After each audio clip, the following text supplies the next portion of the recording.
seul geste de toi viendra mon secours. Viens semer dans mon âme le grain de l'amour. Je traverse un désert et je meurs de soif.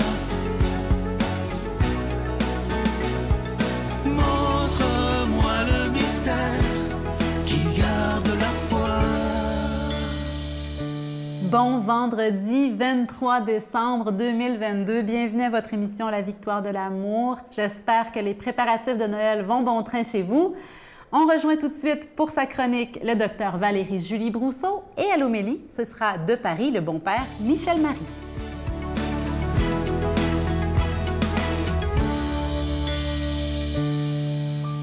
Bonjour, ici Dr Valérie-Julie Brousseau avec la chronique Nomade du désert. Dans 2 jours, c'est Noël, c'est la dernière fin de semaine. Là, on vient de... Ce soir, là, on arrête de travailler, tout ça, on se prépare, et puis ça s'en vient. Tout le monde débarque, c'est les grosses fêtes. Et la fête est à cause de qui? Elle est à cause d'un enfant qui est né en quelque part d'une crèche il y a 2000 ans, qui est né pas où il devrait être né, puis qui a été visité par des mages, etc. On se souvient de l'histoire, right? J'ai envie de vous demander pour vous cette année, pourquoi vous fêtez Noël? Qu'est-ce que vous fêtez?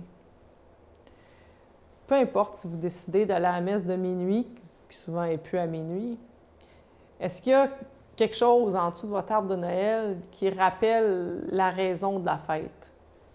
Peut-être que vous n'êtes pas chrétien, c'est correct. Il y a peut-être, c'est pas en dessous de la crèche, peut-être la crèche, peut-être qu'en haut, il y a une étoile. Je ne sais pas. C'est quand même quelque chose, cette étoile-là. Quelque chose qui nous appelle à être plus grand, quelque chose qui nous appelle à l'éternité, quelque chose qui nous appelle à avancer. Le rappel de la raison de Noël, il faut qu'on le vive pas juste en allant à la messe ou en mettant le petit Jésus dans la crèche ou en accrochant l'étoile en haut, mais quand on va ouvrir la porte à ceux qui viennent chez nous, quand on va ouvrir notre cœur là où on va décider d'aider nos proches ou d'aider l'étranger. Est-ce que cette rencontre-là de Noël, elle se fait de manière évidente parce qu'on a déjà prédéterminé c'était quoi Noël, parce que c'est la même chose à chaque année? Ou est-ce qu'elle vient nous surprendre? Il y a peut-être quelque chose qu'on pourrait même faire pour nous surprendre nous-mêmes. On pourrait, je ne sais pas moi, inviter des gens qu'on ne connaît pas. On pourrait inviter le voisin. On pourrait poser un geste en allant, je ne sais pas moi, offrir des gâteaux au voisin ou à quelqu'un qu'on sait qui est dans le besoin. On pourrait contribuer à une œuvre de charité. On pourrait contribuer à aider quelqu'un qui est âgé puis qui n'a pas la chance de sortir pour lui donner une opportunité de vivre quelque chose de beau encore pour les fêtes. La question n'est pas morale du tout. Ce n'est pas une question de faire le bien ou le mal, de faire ce qui est correct ou ce qui n'est pas correct. La question, c'est que le cœur de l'être humain est fait pour entrer en relation puis pour s'élever. Le cœur de l'être humain est fait pour se donner, pas pour rester pris en dedans. Notre question de Noël pour nous comme chrétiens, c'est comment j'accepte de me donner aux autres. Comment j'accepte de recevoir l'autre dans sa faiblesse puis de me laisser surprendre. Puis comment j'accepte d'aller à sa rencontre puis de me donner aux autres. Noël, c'est toujours un temps où on devient un petit peu sentimental. Il y a des gens qui nous manquent, il y a des gens qui sont proches. Mais la question, c'est notre cœur à nous. Comment on le vit dans ce manque-là, dans cette proximité-là? Comment on se donne? Notre Père qui es aux cieux, que ton nom soit sanctifié, que ton règne vienne, que ta volonté soit faite sur la terre comme au ciel. Donne-nous aujourd'hui notre pain de ce jour. Pardonne-nous nos offenses, comme nous pardonnons aussi à ceux qui nous ont offensés. Et ne nous laisse pas entrer en tentation, mais délivre-nous du mal, car c'est à toi qu'appartiennent le règne, la puissance et la gloire pour les siècles des siècles. Amen. Je continuerai à croire, même si tout le monde perd espoir. Je continuerai à aimer, même si les autres parlent de haine.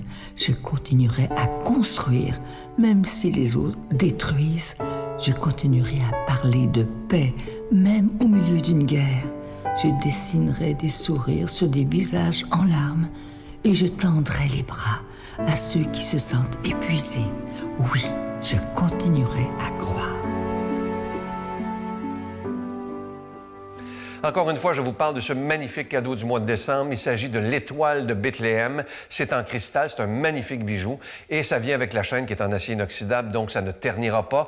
Il y a aussi l'ange de Noël qui est absolument magnifique. C'est la collection 2022. Je sais qu'il y en a parmi vous qui font la collection depuis des années et des années. Cette année, il est en épinglette, il est en cristal également, orné de petits zircons. Et à la demande générale, la médaille miraculeuse est toujours disponible. Ces bijoux sont déjà bénis. Je vous rappelle que c'est avec un don de 25 $, pardon, et ça, si vous en voulez deux, avec un don de 40 $. Je vous donne l'adresse, la Victoire de l'Amour, case postale 120, succursale Boucherville à Boucherville, le J4B 5E6, je vous la redonne, la Victoire de l'Amour, case postale 120, succursale Boucherville à Boucherville, le J4B 5E6. Également par téléphone, par carte de crédit du lundi au vendredi de 8h30 à 16h30 dans le 514-523-4433, 523-4433 ou sans frais le 1-888-811-9291, 1-888-811-9291 et aussi sur notre site Internet. Vous savez que c'est une façon très rapide, sécuritaire et efficace de faire votre don,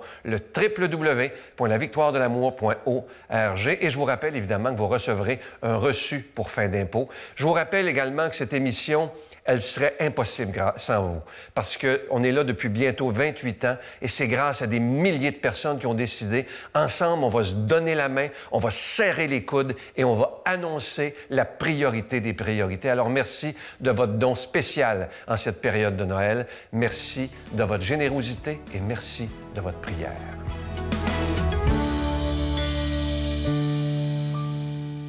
Mon Dieu, donnez-moi la sérénité d'accepter les choses que je ne peux changer, le courage de changer les choses que je peux et la sagesse d'en connaître la différence. Amen.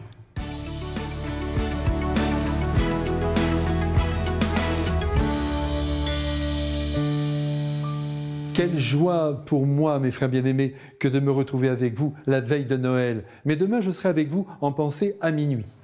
Évangile de Jésus-Christ selon saint Luc. En ce temps-là, quand fut accompli le temps où Élisabeth devait enfanter, elle mit au monde un fils. Ses voisins et sa famille apprirent que le Seigneur lui avait montré la grandeur de sa miséricorde et ils se réjouissaient avec elle. Le 8e jour, ils vinrent pour la circoncision de l'enfant. Ils voulaient l'appeler Zacharie du nom de son père, mais sa mère prit la parole et déclara « Non, il s'appellera Jean ». On lui dit « Personne dans ta famille ne porte ce nom-là ». On demandait par signe au père comment il voulait l'appeler.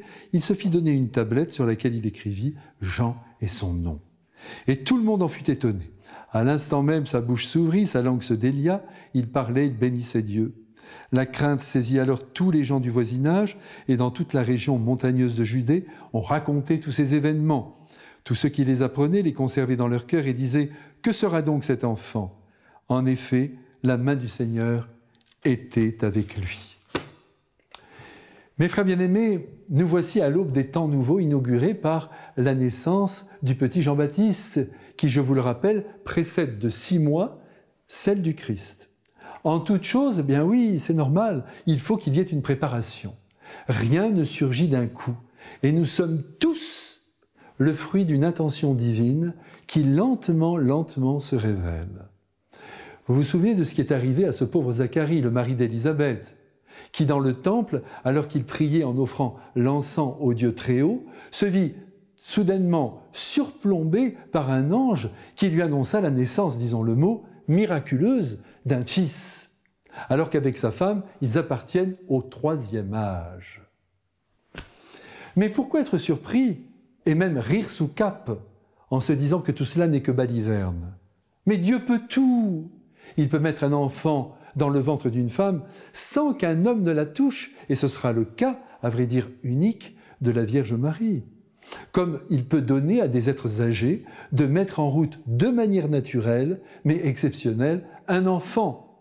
Et c'est le cas de ceux qui sont désormais notre oncle et notre tante, du moins si nous croyons que Jésus est notre frère. À l'heure où nous les rejoignons, Saint Jean-Baptiste est dans son berceau. Il est là. Sa destinée lentement se dessine. Et pour commencer, c'est le ciel qui a choisi son prénom. Et le prénom, comme toujours, en dit long sur l'enfant, croyez-moi. Pourquoi? Eh bien parce que quand des parents choisissent un prénom pour leur petit, ils le choisissent en fonction de leur goût. Ils en aiment la phonétique. Et ce n'est pas sans effet. Ensuite, qu'ils aient la foi ou non, ils le placent sous la protection d'une sainte ou d'un saint. Un saint particulier qui a une histoire particulière et qui va se mettre au travail en suivant de près leur nouvel enfant à protéger. Ensuite, le prénom lui-même a une signification qui va imprégner la vie de l'enfant et demain de l'adulte qu'il sera. J'en suis convaincu. Si bien que si vous vous appelez Michel, vous serez assez combatif. Si vous vous appelez Marie, vous porterez en vous un aspect de la personnalité de la Vierge, par exemple son courage, son silence, que sais-je, sa bonté ou peut-être son infinie miséricorde. Si vous vous appelez François, vous aimerez les pauvres ou du moins la vie simple. Comme notre pape, vous voyez, il a choisi un prénom qui correspond bien à ce qu'il porte en lui. Et enfin, si vous vous appelez Jean, ce prénom signifie « Dieu a fait grâce », vous porterez en vous, outre la tendresse qu'il y avait chez Saint Jean, le désir de rapprocher les âmes de Dieu et de les unir à lui. Voilà pour le prénom de ce nouveau-né Jean, que l'on appellera le Baptiste en raison de sa présence continue à l'embouchure du Jourdain, où il baptisera les pieds dans l'eau, à tour de cœur et de bras, ses frères israélites, impatients de recevoir le Messie promis par tous les prophètes et annoncé par les Écritures. Et nous aujourd'hui, nous qui connaissons la fin de l'histoire, Jésus et son évangile a diffusé dans le monde, même si nous ne sommes pas Jean-Baptiste, il est grand temps, si nous prétendons aimer le Seigneur, de jouer notre vie pour lui. Quoi qu'il en coûte, en le faisant connaître, en le faisant aimer, là où nous vivons. Ce n'est pas la peine d'aller très loin, là où nous sommes. Ah, bien sûr, en le choisissant pour maître de notre vie, on s'expose comme Jean-Baptiste, car alors nous ne sommes plus centrés sur nous-mêmes et nous sommes donc sujets à l'incompréhension et même au rejet. Tout cela fait partie de la panoplie des amis du Christ. Mais qu'importe après tout, un jour, au dernier jour, nous serons heureux d'avoir été des inconditionnels de son amour. Et bien qu'à présent, les deux cousins nous bénissent d'un seul cœur et fortifient notre foi. Et joyeux Noël déjà! Je vous salue Marie, pleine de grâce. Le Seigneur est avec vous. Vous êtes bénie entre toutes les femmes, et Jésus, le fruit de vos entrailles, est béni. Sainte Marie, Mère de Dieu, priez pour nous pécheurs, maintenant et à l'heure de notre mort. Amen.